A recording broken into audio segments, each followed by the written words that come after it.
Saudações, meu nome é Pablo Dias, sou especialista em traumatortopedia e também em quiropraxia, as duas especializações pelo COFITO, e aqui em Novo Hamburgo atuo há mais de 20 anos na área de reabilitação traumatortopédica, com experiência clínica e também hospitalar.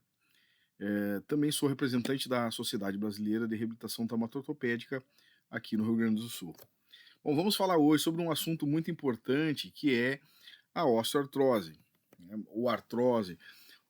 Popularmente, como nós vamos conversar com vocês, pacientes, é interessante saber que a osteoartrose, a artrose e a osteoartrite são a mesma condição, né? Muitas pessoas chamam, né, de artrose, outras de artrite. No passado, se falava, osteoartrite são as fases iniciais, a osteoartrose, as fases que têm maior evolução de desgaste da cartilagem, mas na realidade é a mesma condição, que é uma condição que afeta a cartilagem. A gente lembra, claro que a gente lembra, todos os pacientes pensam, quando a gente fala em artrose, os pacientes lembram de uma condição chamada bico de papagaio. Tá? Popularmente é um nome bem, digamos assim, atrativo para os pacientes. O bico de papagaio nós chamamos de osteofitose, né? Formação de osteófitos, né? Que são, na realidade, alterações, excrescências ósseas devido ao processo inflamatório crônico e degeneração articular, que vão gerar essas pequenas espículas na coluna. Mas é importante entender que a osteoartrite, a artrose, ela não acontece somente na coluna vertebral. Ela pode acontecer em várias articulações aonde tem uma certa carga. Então, ela pode acontecer, né, na coxofemoral, como está aqui mostrando na figura. Isso é muito comum em homens. Pode acontecer no joelho, mostrando aqui o desgaste da cartilagem. Em alguns pontos, né, nós temos um desgaste que pode, inclusive, levar, né, a partes ali da articulação onde fica só osso com osso na outra extremidade. Basicamente, o osso fica exposto. Em algumas situações, apenas uma lesão, né, na integridade da superfície da cartilagem. Então, a osteoartrite, ela pode acontecer nas mãos também, mais comum em mulheres, com a formação de deformidades aqui na falange, como o nódulo de Eberden e nódulo de Bouchard, né, mais proximamente, mais para junto da mão, o nódulo de Bouchard. Então, pode acontecer, a osteoartrite pode acontecer em várias articulações, principalmente as que têm mais carga, sendo a osteoartrite na mão mais comum, por exemplo, em mulheres.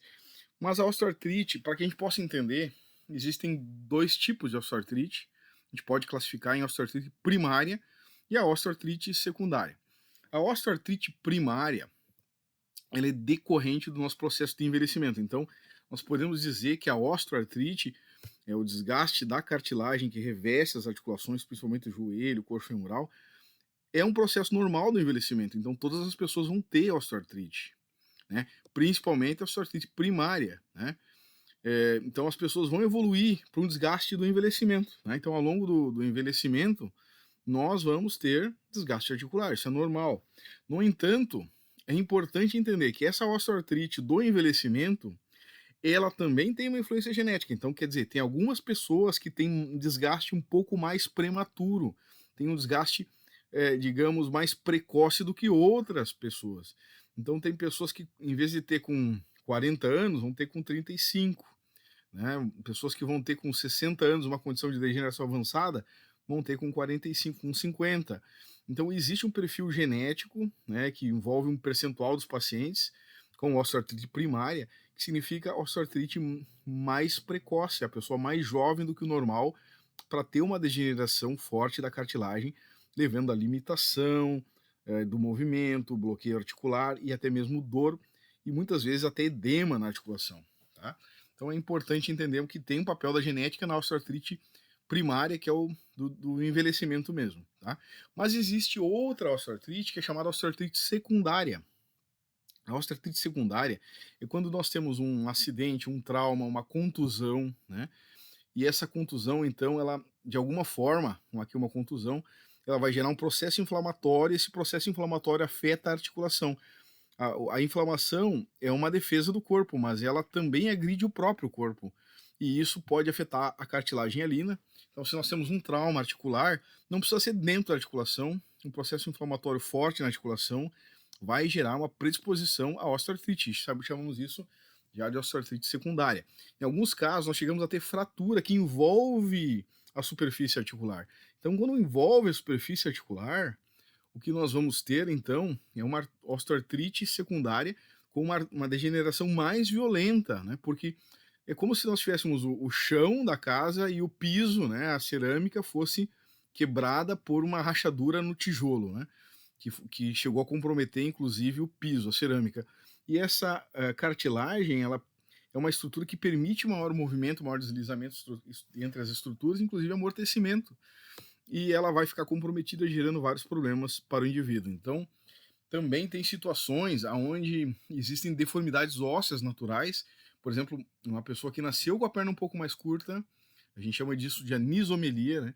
Ela nasceu com a perna mais curta, então quando ela for fazer a sua marcha, as articulações, muitas vezes, vão sofrer uma distribuição de peso anormal. E essa distribuição de peso normal também vai forçar mais a cartilagem num lado do que no outro. E isso vai comprometer em alguns pontos de que houver estresse, né, maior desgaste por causa de maior força, maior estresse na cartilagem. Então, isso também é osteoartrite secundária. Tem alterações que podem ser congênitas, por exemplo, no quadril, que vão levar à limitação do movimento. Quando existe limitação no movimento, vai também gerar estresse em alguma articulação, às vezes naquela própria articulação que está limitada, como o impacto femoroacetabular, né? Quando nós temos dois tipos de impacto, dois tipos de lesão, né? Que podem ser congênitas, por exemplo, como o aumento da cabeça do fêmur, né? Gerando uma limitação que vai, no caso aqui, conflitar aqui com o acetábulo, com a borda do acetábulo, ou mesmo só o aumento da borda do acetábulo, né? Então essas duas situações, ou a combinação das duas, vai gerar um bloqueio dessa articulação que vai comprometer o movimento daquela pessoa que vai trabalhar e vai forçar aquela articulação na volta, e isso vai gerar também uma osteoartrite secundária. Então são várias causas. A osteoartrite, então ela vai piorar com o tempo, sim. Então nós devemos considerar porque pode ser pior. Então a osteoartrite ela vai evoluir de um grau 1, grau 2, grau 3 e até o grau 4, sempre diminuindo cada vez mais o espaço articular, né, mudando a dinâmica do osso. Quer dizer, o osso, como ele tem sangue, como ele tem, digamos ali, uma nutrição, como ele é um tecido vivo, embora seja duro, ele vai sofrer alguma modificação, vai formar inclusive osteófidos, bicos de papagaio dentro do próprio joelho, isso é possível, certo? E isso vai gerar também uma descamação da cartilagem e um espessamento do tecido abaixo dessa cartilagem, uma esclerose desse tecido, um branqueamento no raio-x desse tecido. E isso a gente vai dizer que vai evoluir cada vez mais o grau de osteoartrite para uma artrose, né? Que no passado a gente falava que a artrose era mais crônico, né? Mais avançado. Então, essas mudanças vão gerando um impacto, né? Perda do amortecimento, do deslizamento, do movimento, vão gerando um impacto na articulação, gerando até o contato osso com osso, que pode gerar até uma fusão dos ossos, né? A gente chama isso de anquilose, com o tempo. Então, o nosso trabalho é travar, é frenar esse processo que vai danificar por completo a articulação. Olha aqui, uma articulação jovem, uma articulação envelhecida, que pode ter tido um trauma, e esse trauma envelheceu mais ainda a articulação, gerando perda da cartilagem, desgaste da cartilagem também. Aqui, ausência de cartilagem, com muita redução do espaço articular, bloqueio de movimento e dor. Então, isso vai com certeza evoluir até certo ponto de que é necessário retirar essa cartilagem. Então, cirurgicamente, vai ser necessário, então, cortar o osso e colocar um dispositivo de metal que, na realidade, em algumas articulações, como o joelho, não é a melhor coisa do mundo. Então, aqui temos um exemplo de uma prótese da coxa femoral, do quadril, onde já hoje a tecnologia ortopédica é muito avançada nessa área, mas, na realidade, tudo isso tem um prazo, onde a própria prótese, né, a artroplastia que nós falamos, ela também tem um prazo de validade.